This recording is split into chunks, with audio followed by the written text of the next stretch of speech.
Muy bien, quisiera predicar con calma y con paz, porque a veces cuesta transmitir el pensamiento en una forma ordenada. Ya saben ustedes que uno de pastor a veces dice de todo y no dice nada. Pero yo quiero predicar y darme a entender, ¿verdad? Entonces voy a ir por ciertos pasitos. Quiero decirles que Dios tiene un objetivo. Dios tiene un propósito. Y yo puse aquí en mis notas, qué triste es no tocar el propósito de Dios. Qué triste es no tocar su objetivo. Porque el objetivo de Dios es algo que todos debemos ver. El objetivo de Dios lo podemos encontrar en la Biblia, o sea que dice la Biblia que Él tiene un beneplácito. O sea, beneplácito es un buen placer. Bene es bueno y plácito, placer. Un buen placer. O sea que Él hizo un plan desde antes de la fundación del mundo y Él quiere que ese plan se cumpla. Y de hecho sabemos que se va a cumplir, cooperemos nosotros o no. Él va a cumplir su plan. Pero seríamos muy felices si nosotros participamos en ese plan que Él quiere llevar a cabo, ¿verdad? Porque Él quiere que nosotros participemos. Entonces tenemos que pedirle a Dios que abra nuestros ojos para ver su objetivo, ver qué es lo que Dios se ha propuesto. We have to ask God to open our eyes to see what is His purpose. ¿Cuál es su objetivo? Entonces, tenemos una Biblia que es grandota, pero a la vez es pequeña. Es grandota porque tiene miles de asuntos, pero a la larga es pequeña porque solo tiene 66 libros. Pero la bendición que tenemos es que Dios nos da un Antiguo Testamento y nos da un Nuevo Testamento. Y a través de esos dos testamentos, Dios nos revela su objetivo. Pero si nosotros no ponemos atención, es posible que no sepamos cuál es su objetivo. Desde el principio de la Biblia, nosotros podemos ver que Dios quiere que el hombre se lo coma a Él. Oigan eso, pues. Porque esos son conceptos que a veces la gente dice, ¿cómo me voy a comer yo a Dios? Sin embargo, esa es la manera que Él habla, porque Él dice que Él es el pan de vida y el pan se tiene que comer. Él dice que su palabra es vianda, entonces su palabra se tiene que comer. En el principio de la Biblia hay un árbol de vida. Y Dios quería que el hombre comiera ese árbol de la vida, pero el hombre comió del otro que él tenía prohibido. Comió del árbol de la muerte, del bien y el mal. Pero noten pues que Dios a nosotros nos ve como contenedores. Él nos ve como personas que pueden ingerir.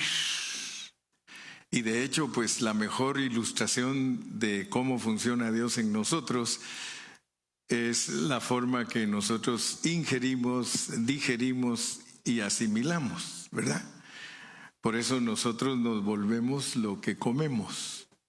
Si usted le pregunta a un doctor le dice, tú eres lo que tú comes. Es la expresión en inglés, you are what you eat. Entonces lo que nosotros nos comamos, eso nos volvemos, ¿verdad? Si uno solo come marrano, pues se vuelve Si uno come solo vaca, pues es lógico que se va a volver vaquita, pues en constitución, ¿verdad? Entonces, yo quiero que ustedes vean, pues, porque Dios tiene un objetivo. O sea que en el Antiguo Testamento, Dios es un Dios externo, es un Dios que está afuera de las personas. Por eso da mandamientos, da leyes, porque en el Antiguo Testamento Él así operó. Él operó con gente que se les reveló como un hombre, un Dios de leyes a través de Moisés. Entonces, ese Dios del Antiguo Testamento era un Dios externo. Pero gracias a Dios por el Nuevo Testamento, porque el Nuevo Testamento nos muestra la continuación del Antiguo Testamento. We have to see that the New Testament is the continuation of the Old Testament. But not many people can see it. No muchos lo pueden ver, que el Nuevo Testamento es la continuación del Antiguo Testamento. O sea que Dios, su objetivo lo continuó. Los pobres judíos se quedaron con el Dios externo. Pero a nosotros los gentiles, las naciones, Dios tuvo misericordia de nosotros, porque a nosotros nos puso en otra situación, nos puso en otra manera de conducirnos. Si usted fuera judío, si usted hubiese nacido en Israel, pues todos los hermanos, imagínense, a Iván tendría que andar con una capa negra y con unos canelones, si él hubiera sido judío. Pues Tony y yo pues nos fregaríamos porque no podemos usar canelones, ¿verdad tú? Bueno, nos conseguiríamos unas pelucas, dice Iván. Gracias a Iván por la idea. Bueno, el asunto es de que si fuéramos judíos, nosotros tendríamos que vivir bajo esa cultura, ¿verdad? Nuestra dieta, la dieta judía es kosher y ellos tienen muchas cosas que, según ellos, los santifican. Entonces, nosotros, gracias a Dios, nacimos en las naciones y el Nuevo Testamento nos dice cómo es que Dios trata con nosotros. En el Antiguo Testamento, si alguien quería ser parte del pueblo de Dios, tenía que ajustarse a todas las leyes de los judíos y vivir como judío, y lo aceptaban. Pero a nosotros Dios nos declara en el Nuevo Testamento que desde antes de la fundación del mundo, Él trató con nosotros. Amén. Que desde antes de que nosotros viniéramos a nacer aquí a la tierra, Él nos escogió y nos predestinó. Y eso es glorioso. A pesar, ¿verdad?, que en el pueblo de Israel hubo un remanente también que Él escogió y predestinó, y fueron todos los que cuando Cristo vino creyeron en Él. Pero ustedes saben que los judíos que creyeron en Cristo fueron una minoría, poquitos comparado con los gentiles, que este evangelio ha llegado a todo el mundo. Entonces, Dios, y lástima que hoy no nos pueden poner los versículos, pero quisiera que leyéramos unos versículos, por favor. Vamos a leer en Juan capítulo 4. Ahora ya no se dice abra su Biblia, dice abra su celular, por favor. En Juan 4:24. Juan 4:24. Cuando lo tengan me pueden decir amén. Juan 4:24. Yo quiero que ustedes pongan atención a estas palabras que dijo el Señor Jesucristo. Estas palabras las dijo el Señor Jesucristo a la mujer samaritana. Él le dijo: Dios es espíritu, y los que le adoran en espíritu. Fíjese, Dios es espíritu con mayúscula. Y los que le adoran en espíritu en minúscula. Y en verdad es necesario que adoren. Quiero que pongan atención a eso, porque cuando Cristo vino, en el contexto dice que los judíos decían que había que adorar en un templo físico en Jerusalén. Y los samaritanos, que eran mezcla de judío con gentiles, ellos decían que había que adorar en el monte Gerizim. Entonces, ella le preguntó a Jesús, le dijo: Señor Jesús, mira, ¿en dónde se debe de adorar? Qué casualidad, ¿verdad?, que le preguntó acerca de la adoración. Señor Jesús, ¿en dónde hay que adorar? Porque ustedes dicen que en Jerusalén, y a nosotros nos han enseñado que en el monte Gerizim. Y mire la respuesta de Jesús. Él le dice: Dios es espíritu. Dios es espíritu. Pensemos por un momento. Está tratando de decirle: mira, tú me hablas de lugares físicos, pero Dios no está buscando adoradores de lugares físicos. Usted sabe que aún cristianos hoy día: ay, yo quisiera ir a Jerusalén. Ay, yo quiero para caminar las calles donde caminó Jesús. Conceptos religiosos, pues. Dios es espíritu, le dice. Y los que le adoran en espíritu y en verdad es necesario que adoren. Dios es espíritu. Y si alguien quiere ser adorador, espíritu con minúscula, está hablando de su espíritu. Su espíritu. Your spirit. When you see in the Bible spirit with capital letter at the beginning, is the Spirit of God. But when you see spirit with a lowercase at the beginning, it's talking about your spirit. Dios es espíritu con mayúscula, y Él quiere, voy a usar la expresión, que los espirititos lo adoren en realidad, en verdad. Porque todos ellos estaban acostumbrados a adorar en un lugar físico. Ellos, los judíos, al templo. Ahí sacrificaban animales, ahí quemaban incienso, ahí presentaban ofrendas. Los judíos. Y en el monte Gerizim los otros hacían también sus sacrificios, y como eran enemigos, samaritanos con judíos no se llevaban. Por eso la mujer le dijo: ¿cómo tú, siendo judío, me diriges la voz si nosotros somos enemigos? Sin embargo, el Señor le dijo: tienes que adorar en espíritu y en verdad.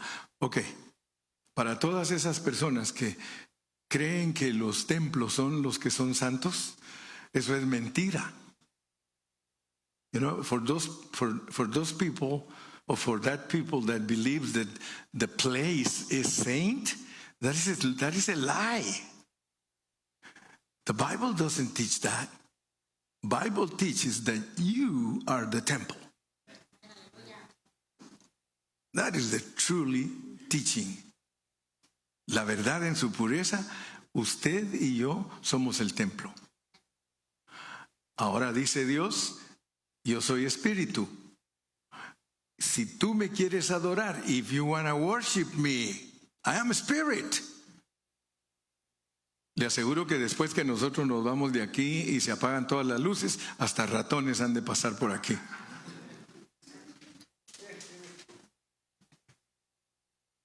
Pero este lugar, algunos dicen que aquí es Holy of Holies y que ahí es holy. Así que según el concepto religioso, yo soy más santo que ustedes, porque yo estoy en el Holy of Holies. Yo ministro en el Holy of Holies, y ustedes, pobrecitos, porque ustedes se quedan allá abajo en el lugar santo. Pero eso era el Antiguo Testamento. En el Nuevo, You are holy. In the New Testament, you are holy. Para Dios, todos nosotros en el Nuevo Testamento somos santos. Entonces, quiero que vean pues que Dios nos va a ir llevando a entender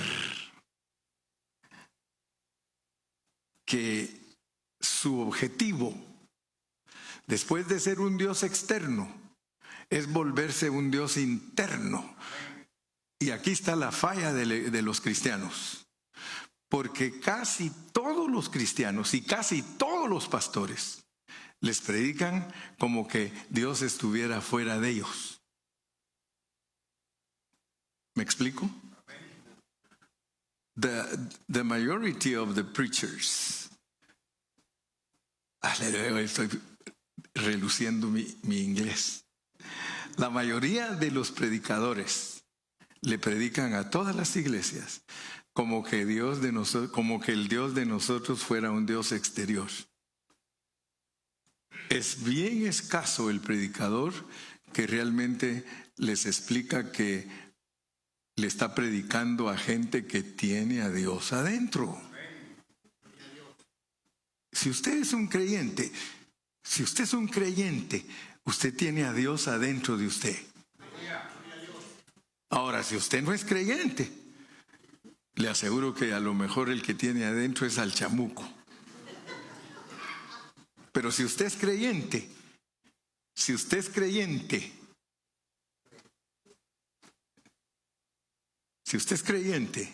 usted tiene a Dios adentro de usted. Así lo dice la Biblia. El que creyere y fuere bautizado será salvo. Si usted cree en Cristo, Cristo vive en usted. Ahora, noten pues, porque hay una gran diferencia en una iglesia que le prediquen que tiene que vivir a Cristo a que tiene que seguir a Cristo. El mensaje externo es: sigue a Cristo, haz lo que Cristo hace, hermano, imita a Cristo. Ese es un mensaje para gente que no tiene a Dios adentro, porque el mensaje correcto para la gente que tiene adentro es: vive a Cristo, hermano.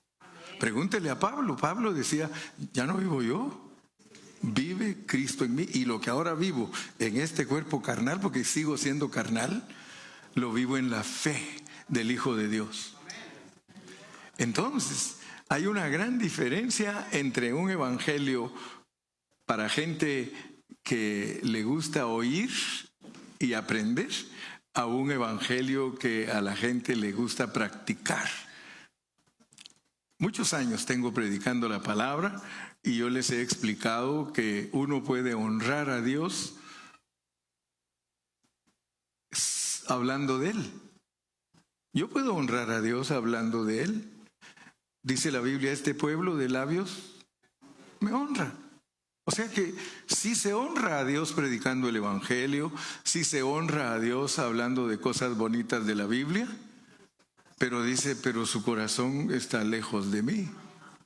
Entonces, quiere decir que Dios lo que más le gusta es que practiquemos lo que aprendemos. O sea, por eso a nosotros nos mandan a vivir a Cristo. Noten pues que Dios no finalizó sus tratos con el Antiguo Testamento. Si tan solo los judíos hubieran abierto su corazón a Dios, ellos hubieran captado lo que les habían profetizado en todos los libros del Antiguo Testamento. Ahí estaba profetizado que iba a nacer un niño y que iba a llamarse Admirable y que se iba a llamar Padre Eterno. Llegó ese niño, nació ese niño, y solo un grupito de personas creyeron que ese niño era el que el Antiguo Testamento anunciaba. La mayoría de ellos se cerraron. Pero a todos los que creyeron les dio derecho de ser llamados hijos de Dios. Y entonces, noten ustedes, porque todo lo que yo les estoy hablando está escrito en la palabra. Ahí dice que cuando Cristo resucitó, En la tarde de la resurrección, Él atravesó las paredes de un cuartito donde estaban los discípulos y les sopló y les dijo: recibid el Espíritu Santo. Y desde ese momento ellos tenían a Dios dentro de su corazón. Y ya de allí la Biblia registra que todo el que cree solo se va agregando a ellos, porque ese fue el nacimiento del nuevo hombre.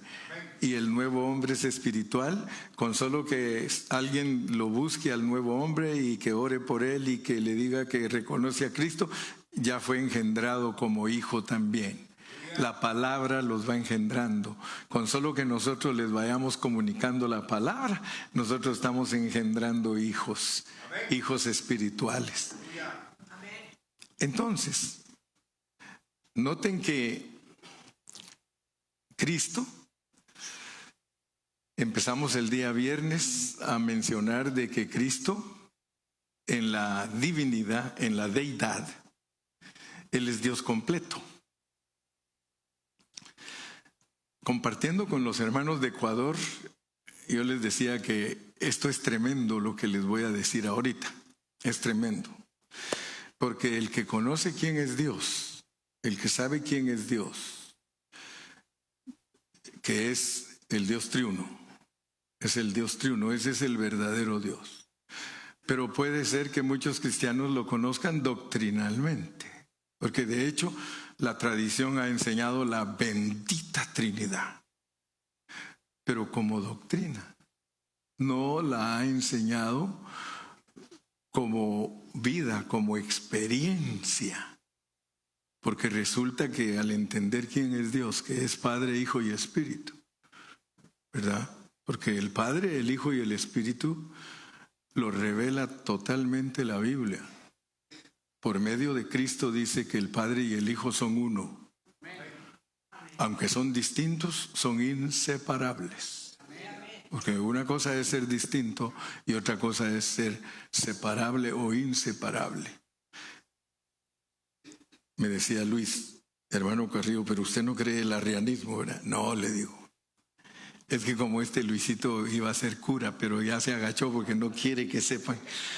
Pero fue bastante tiempo el seminario y él siempre es meticuloso para saber quién de verdad le está diciendo la verdad, y poco a poco Dios lo ha ido conquistando. Pero el arrianismo es el que no cree que el Padre y el Hijo son de la misma esencia. Pero nosotros los cristianos verdaderos, nosotros sabemos que el verdadero Dios es el Dios triuno y que el Padre y el Hijo son idénticos, con la misma esencia. Es más, dice que el Hijo es el Padre y dice que el Padre es el Hijo. Es que ahora ya me examinaste y dice, no, que no cree en el arrianismo, cree en la realidad de Dios. Creo en la realidad de Dios. Pero lo que asusta, pero como dijo aquel, me asusta, pero me gusta. Lo que asusta es esto, óigalo. Si usted lee con cuidadito Efesios 2:10, Pablo dice ahí, porque somos hechura suya, creados en Cristo Jesús. Ahora noten, porque esto es lo que le cuesta a la gente entender. La gente no entiende fácilmente que Cristo es el primogénito de toda creación. Ahí se turban, ahí se extravían, ahí patinan, dice el Charlie de Ecuador, dice, ahí ya no les da el cartón, dice. Porque todo está bien mientras tú hablas de que Cristo es Dios y que de hecho es Dios. Pero donde ya no le atiene a la gente es cuando tú le dices que Dios en Cristo como criatura. Porque si no entiendes que Dios es creador y criatura, entonces no vas a entender tu salvación. Porque Él es creador y criatura, pero ¿cómo le vas a atribuir a Dios su creación? Tienes que entender que es una autocreación. O sea que cuando Él se revela a nosotros, Él se revela como Padre, Hijo y Espíritu. Pero como Él tiene un plan, Él tiene un plan. Él no solamente se autocrió Él, sino que en Cristo. No estoy hablando porque Dios en lo que es el Padre, porque el Padre sostiene al Hijo. Me gusta mucho en inglés, fíjense, porque cuando hablan de la divinidad en inglés dicen Godhead. Godhead. Así dicen en inglés. Godhead. Y traducido literalmente al español es el Dios encabezado. The Godhead, el Dios encabezado. Yo antes no lo entendía, hermano. Pero la Biblia, gracias a Dios, que dice todo, fíjese. Como dice la chilindrina, fíjese. Todo lo dice la Biblia. Dice que Dios Padre es la cabeza de Cristo. Ese es un Dios encabezado. Y Cristo es la cabeza de la iglesia. Amén. Ese es un Dios encabezado, lo cual significa que es un Dios subordinado, o sea que se mueve bajo un gobierno. Entonces nosotros tenemos que entender todo eso si queremos entender cómo es Dios, hermano. Entonces, y aquí es donde les dije que se turban muchos, porque de acuerdo a la pureza de la palabra, si usted y yo como iglesia fuimos creados en Cristo Jesús, lo cual dice Dios, no el hermano Carrillo. Yo me estoy agarrando de los versículos de la palabra de Dios. Si allí dice que usted y yo como iglesia fuimos creados en Cristo Jesús, pues usted es parte de Dios en Cristo. Usted no es parte de Dios en el Padre, pero eso está difícil de explicarlo porque el Padre es el Hijo y el Hijo es el Padre. Así que le tiene que trabajar el coco a usted, tiene que ver cómo ayuda a desentrañar las cosas que no se entienden, pero que de hecho ya nos metieron y están metiéndonos más. Ahí está, hermano. A mí Dios me ha ido metiendo poquito a poco, y con la ayuda de los hermanos que siempre piensan, porque hay hermanos que sí piensan, hermano. Yo tengo hermanos aquí, mire, el Gustavo allá afuera a veces me espera como quien dice, quiero hablar contigo. Y he ido entendiendo más cosas porque él las ha visto. Me ha dicho, pastor, ¿y usted ya vio esto y esto? Y yo no soy presumido, hermano, ni le digo, fíjate que ya lo había visto y mejor que tú. No, le digo, fíjate que estás viendo bien y vas en buena dirección. Porque la realidad es lo que estoy hablando ahorita, él me ayudó a entenderlo más. Me ayudó a entenderlo más porque yo lo ponía afuera.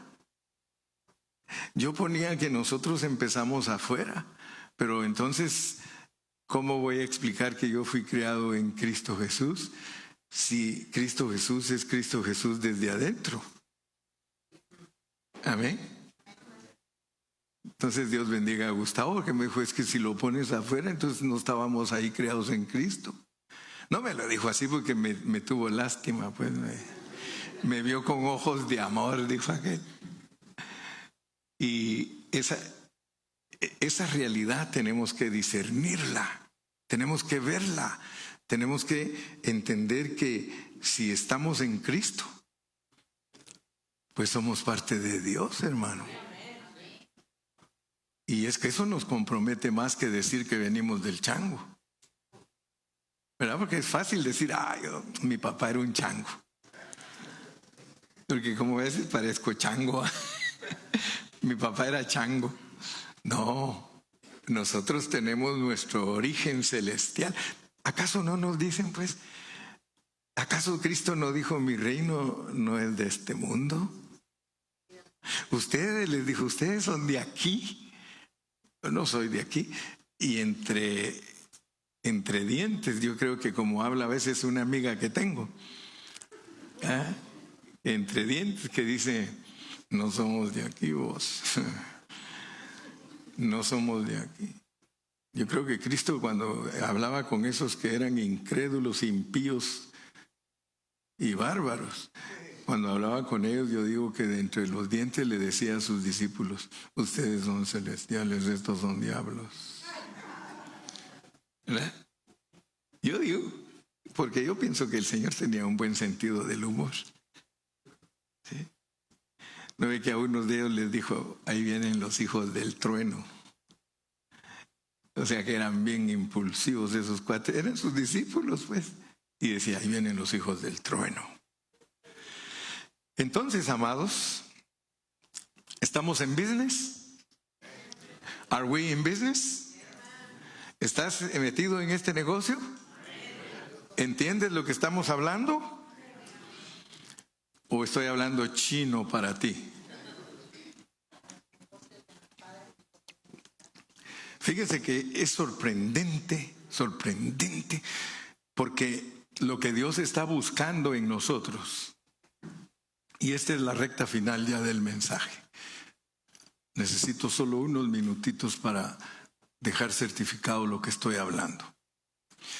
A donde Dios nos quiere llevar. Porque resulta que ni Pitágoras, ni Baldor, ninguno de los matemáticos y científicos que han existido te pueden explicar lo que Dios pide. Fíjese que Jesús se pone a orar, mira al cielo y le dice: Padre, que sean uno como tú y yo. Que sean uno como tú y yo, Padre. Tú en mí y yo en ti. Fíjense pues, eso no existe humanamente hablando. Humanamente iba a decirme, ya se me lengua la traba. Humanamente hablando, no se puede que yo sea Iván y que Iván sea yo. Todo el tiempo vamos a andar Iván por su lado y yo por el mío. Pero entonces, ¿por qué Dios me dice que sea uno con Iván? ¿Y por qué le dice a Iván que sea uno conmigo? Nos está diciendo: tú tienes que contener a Iván y Iván te tiene que contener a ti. Eso es tremendo, hermano. Eso es tremendo. Que uno se vuelva la otra persona. Eso es tremendo. Eso solo existe en el mundo espiritual. En el mundo físico eso no es cierto. 1 más 1 más 1 son 3. Pero en el mundo espiritual, para Dios, 1 más 1 más 1 es 1. O sea que si tú entiendes lo que estoy hablando, en el matrimonio dice que así tiene que ser. En el matrimonio así tiene que ser. Yo le digo a Gilmar, vos tenés que ser la alma. ¿Qué voy a hacer yo?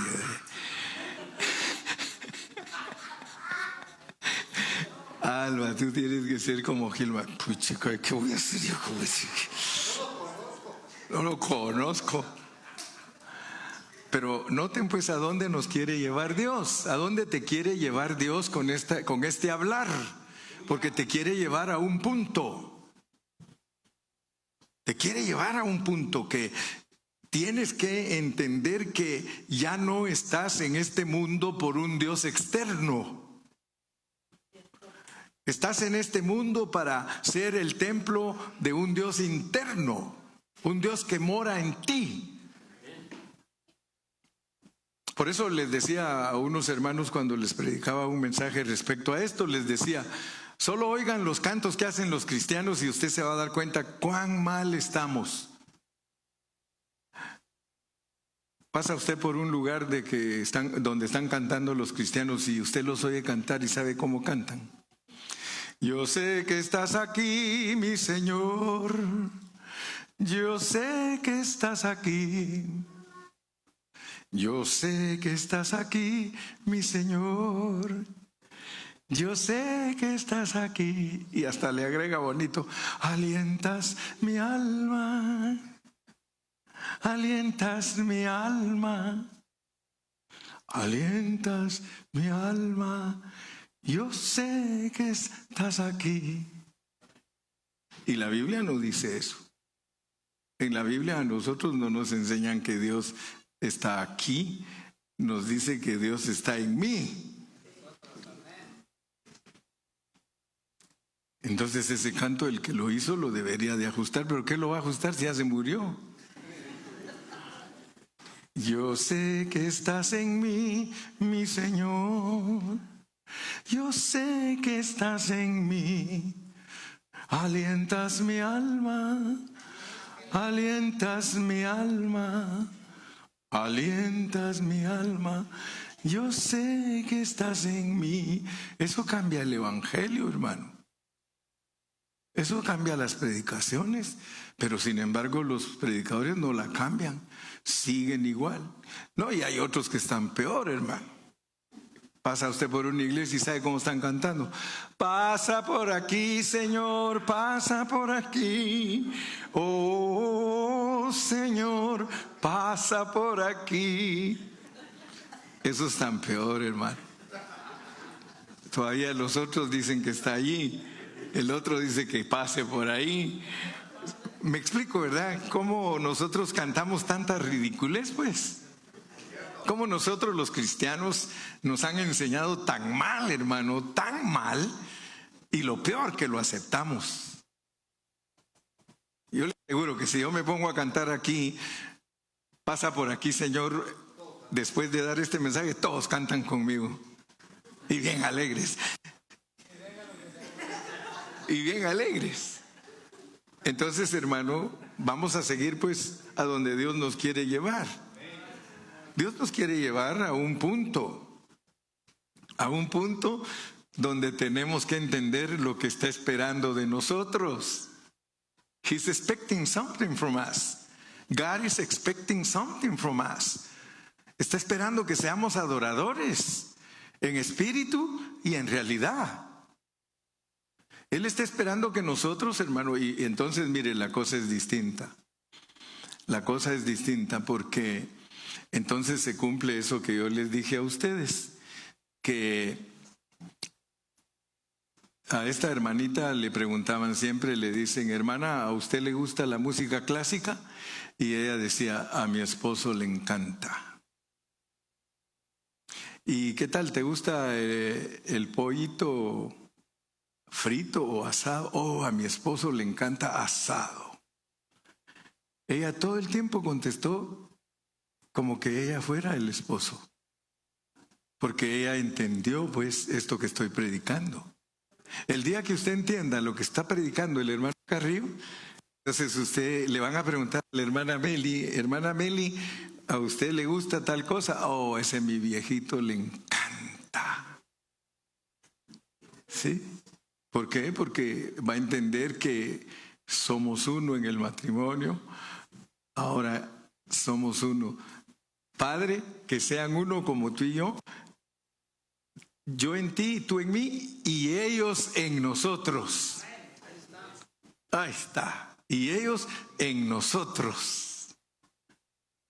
Entonces, ¿qué es lo que Dios está buscando de ti? ¿Está buscando que seas experto en doctrinas? ¿Está buscando que seas un religioso número uno en tu religión? ¿Qué está buscando Dios de ti? Está buscando que vivas la vida de Cristo. Y eso, vuelvo a repetirte, eso cambia todo. Y no te estoy diciendo, somos perfectos. No, tal vez todavía tenemos áreas que todavía no las hemos podido rendir, pero por lo menos, hermano, un 90%, gracias a Dios que ya lo empezamos a vivir. Quizá el 10 todavía nos falta y el Señor todavía a veces está tratando con nosotros por X razón, pero lo más importante es vivir a Cristo. Porque lo peor que nos puede pasar, hermano, es exigirles a otros lo que nosotros mismos no podemos cumplir.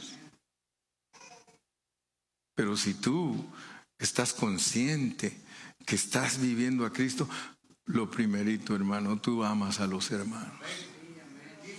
Tú los amas, pero no los amas del diente al labio. Entonces, ese Cristo que nos están dando a nosotros a conocer es el que expresa a Dios, el que define a Dios y que explica a Dios.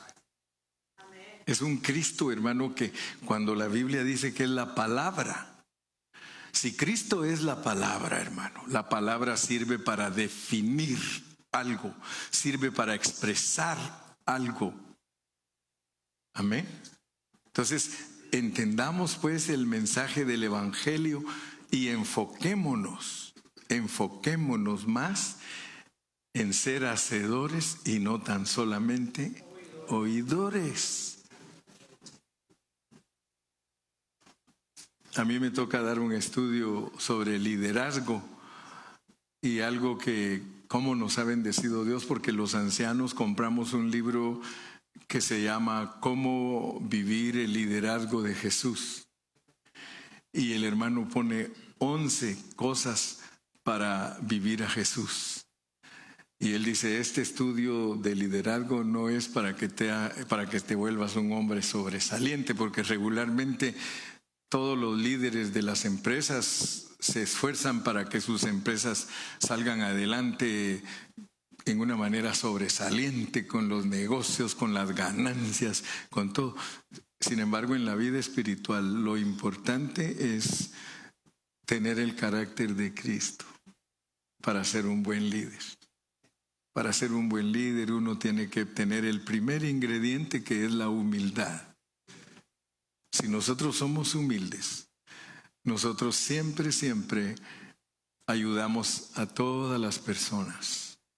Y no nos importa lo que le esté pasando a una persona, nosotros siempre tenemos un corazón dispuesto para ayudarles, para aconsejarlos, para que salgan adelante, ¿verdad? Y saber usar las palabras correctas para ayudarlos. Y eso solo Dios lo puede hacer en nosotros.